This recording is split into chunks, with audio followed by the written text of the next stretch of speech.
आप सभी का स्वागत है हमारे इस यूट्यूब चैनल पे जो कि हेल्थ ज्ञान हब से नाम से यूट्यूब चैनल पे है। और आप सभी का स्वागत है हमारे इस यूट्यूब चैनल पे। आज हम लोग डिस्कस करेंगे कि DMLT VSS radio imaging technology. आप सभी लोग 12th के बाद DMLT या रेडियो इमेजिंग टेक्नोलॉजी में एडमिशन करवाना चाहते हैं, उससे पहले ये वीडियो अंत तक जरूर देखें। आप लोगों को इसमें समझ में आ जाएगा कि आप लोगों को कौन सा करना चाहिए, DMLT या रेडियो इमेजिंग टेक्नोलॉजी। तो चलिए आज हम लोग बात करते हैं DMLT और रेडियो इमेजिंग टेक्नोलॉजी। दोनों डिप्लोमा लेवल में 2 साल के अंतर्गत आता है। और आप लोग का ये DMLT का पूरा फुल फॉर्म है diploma in medical laboratory technology. जबकि रेडियो इमेजिंग टेक्नोलॉजी का रेडियो इमेजिंग टेक्नोलॉजी के नाम से जाना जाता है। और इसमें DMLT में हम लोग काम करते हैं ब्लड से, यूरिन से, बॉडी फ्लूइड से, टिश्यू से and other sample in laboratory. और हमारे DMLT के अंदर खून से, पेशाब से और कई अदर बॉडी फ्लूइड से काम करते हैं, जो कि सैंपल के द्वारा हम लोगों का परफॉर्म मतलब डिजीज़ को पता लगाने में काम करता है। लेकिन जबकि रेडियो इमेजिंग में क्या होता है, हम लोग काम करते हैं इमेजिंग से रिलेटेड इक्विपमेंट तंत्र से, लाइक एक्सरे मशीन से, CT स्कैन, MRI और अल्ट्रासाउंड। जो भी ये चारों देखने को मिलती है, जो भी ये सारे मिलती है, ये मशीन के द्वारा हमारे अंदर शरीर में क्या चल रही है, नहीं चल रही है, उसके द्वारा जांच किया जाता है। एक्सरे मशीन से, CT स्कैन से, MRI और अल्ट्रासाउंड के द्वारा। और इसमें DMLT में क्या करता है, help in disease diagnosis through lab test. और इसमें क्या करता है, बीमारी का पता लगाता है लैब के अंदर। और इसमें रेडियो इमेजिंग में क्या करता है, create the imaging body organ and tissues to help the diagnosis. और इसमें क्रिएट करता है मतलब कि ये चित्र बनाता है मशीन्स के द्वारा बॉडी का, कि कौन सा ऑर्गन और कौन सा ऊतक अच्छे हैं या क्या प्रॉब्लम है हमारे शरीर के अंदर, वो पता लगाते हैं रेडियो में।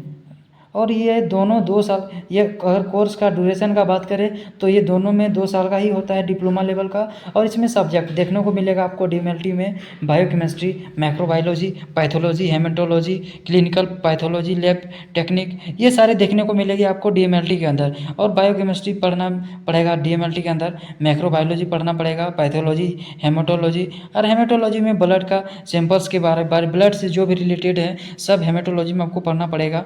और जबकि हम लोग रेडियोलॉजी का बात करें तो इसमें कौन कौन सा सब्जेक्ट है, एनाटॉमी है, फिजियोलॉजी है, रेडियोग्राफिक टेक्निक्स है, पेशेंट केयर है, फिर रेडियो फिजिक्स है, फिर इमेजिंग इक्विपमेंट्स है। ये सारे देखने को मिलेगी रेडियो इमेजिंग टेक्निक्स में। और इधर फिर हम लोग बात करें कि कौन कौन सा इक्विपमेंट का यूज़ होता है DMLT के अंदर, तो माइक्रोस्कोप्स का, सेंट्रीफ्यूज मशीन का, and auto analyser, incubator, test kits, glassware, ये सारे इक्विपमेंट देखने को मिले, पूरा ही समझ में आया होगा वॉचिंग दिस वीडियो। इमेजिंग में क्या होता है, हम लोग काम करते हैं इमेजिंग से रिलेटेड इक्विपमेंट तंत्र से, लाइक एक्सरे मशीन से, CT स्कैन, MRI और अल्ट्रासाउंड। जो भी ये चारों देखने को मिलती है, जो भी ये सारे मिलती है, ये मशीन के द्वारा हमारे अंदर शरीर में क्या चल रही है, नहीं चल रही है, उसके द्वारा जांच किया जाता है। एक्सरे मशीन से, CT स्कैन से, MRI और अल्ट्रासाउंड के द्वारा। और इसमें DMLT में क्या करता है, help in disease diagnosis through lab test. और इसमें क्या करता है, बीमारी का पता लगाता है लैब के अंदर। और इसमें रेडियो इमेजिंग में क्या करता है, create the imaging body organ and tissues to help the diagnosis. और इसमें क्रिएट करता है मतलब कि ये चित्र बनाता है मशीन्स के द्वारा बॉडी का, कि कौन सा ऑर्गन और कौन सा ऊतक अच्छे हैं या क्या प्रॉब्लम है हमारे शरीर के अंदर, वो पता लगाते हैं रेडियो में।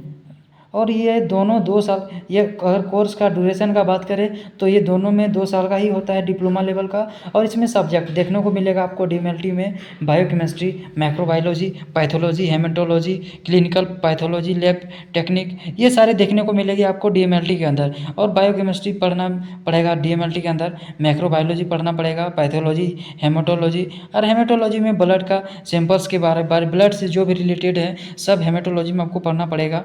और जबकि हम लोग रेडियोलॉजी का बात करें तो इसमें कौन कौन सा सब्जेक्ट है, एनाटॉमी है, फिजियोलॉजी है, रेडियोग्राफिक टेक्निक्स है, पेशेंट केयर है, फिर रेडियो फिजिक्स है, फिर इमेजिंग इक्विपमेंट्स है। ये सारे देखने को मिलेगी रेडियो इमेजिंग टेक्निक्स में। और इधर फिर हम लोग बात करें कि कौन कौन सा इक्विपमेंट का यूज़ होता है DMLT के अंदर, तो माइक्रोस्कोप्स का, सेंट्रीफ्यूज मशीन का, and auto auto analyser, incubator, test kits, glassware, ये सारे इक्विपमेंट देखने को मिलेगी डीएमएलटी के अंदर। और फिर रेडियो इमेजिंग टेक्नीशियंस के अंदर देखने को मिलेगी इक्विपमेंट जैसे कि X-ray machine, CT scans, MRI, ultrasound, digital radiography, ये सारे देखने को मिलेगी आपको रेडियो इमेजिंग टेक्निक्स में। और इसका जब करियर ऑप्शंस की बात करें तो डीएमएलटी के अंदर लैब टेक्नीशियंस बन सकते हैं आप, सुपरवाइज़र बन सकते हैं, क्वालिटी कंट्रोल बन सकते हैं, फिर रिसर्च असिस्टेंट्स बन सकते हैं,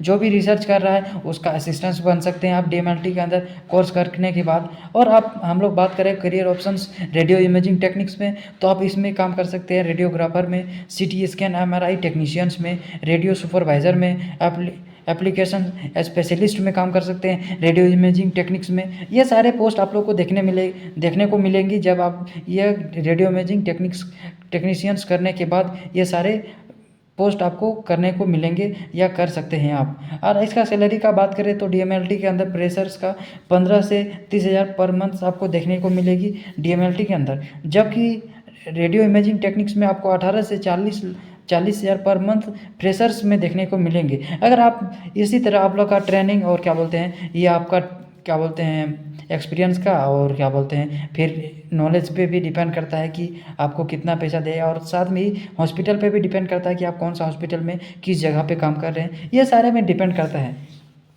और ये दोनों में आप लोग को अच्छी सैलरी देखने को मिलेगी जो कि बहुत ही अच्छा है अभी के लिए। और फिर एक्सपोजर, नो रेडिएशन एक्सपोजर, और इसमें डीएमएलटी में कोई भी रेडिएशंस में कोई भी प्रॉब्लम नहीं है, जबकि रेडियो इमेजिंग में खतरा है रेडिएशन एक्सपोजर में। और आपको ये सेफ्टी के द्वारा करना पड़ेगा क्योंकि इसके अंदर रेडिएशंस मिलता है, तो आपको रेडिएशंस बचे के काम करना पड़ेगा सेफ्टी के साथ। और इसमें की स्किल्स एक बार फॉर टेस्टिंग, और इसमें आपको टेस्टिंग करना पड़ेगा, सैंपल हैंडलिंग करना पड़ेगा, और ऑब्जर्वेशन ऑफ रिपोर्टिंग, और ऑब्जर्व करना पड़ेगा रिपोर्ट को, सैंपल कलेक्ट करना पड़ेगा, सैंपल को हैंडलिंग करना पड़ेगा, और फिर टेस्ट परफॉर्म करना पड़ेगा डीएमएलटी के अंदर। लेकिन रेडियो इमेजिंग टेक्निक के अंदर आपको इमेजिंग टेक्निक्स के द्वारा पेशेंट पोजीशन के बारे में, फिर इमेजिंग इक्विपमेंट हैंडलिंग के बारे में, फिर रेडियो सेफ्टी के बारे में आपको काम करना पड़ेगा रेडियो इमेजिंग टेक्निक्स में। और आपको ये डीएमएलटी करना पड़ेगा, आपको काम करना पड़ेगा डीएमएलटी के अंदर, work on samples inside the lab. और डीएमएलटी के अंदर आपका सैंपल में काम करना पड़ेगा लैब के अंदर में। और क्या करना है आपको, कोई भी बीमारी का पता लगाना है, जो बीमारी है उसमें ब्लड के सैंपल में आप कलेक्ट करके जो भी बीमारी है रिपोर्ट तैयार कर सकते हैं।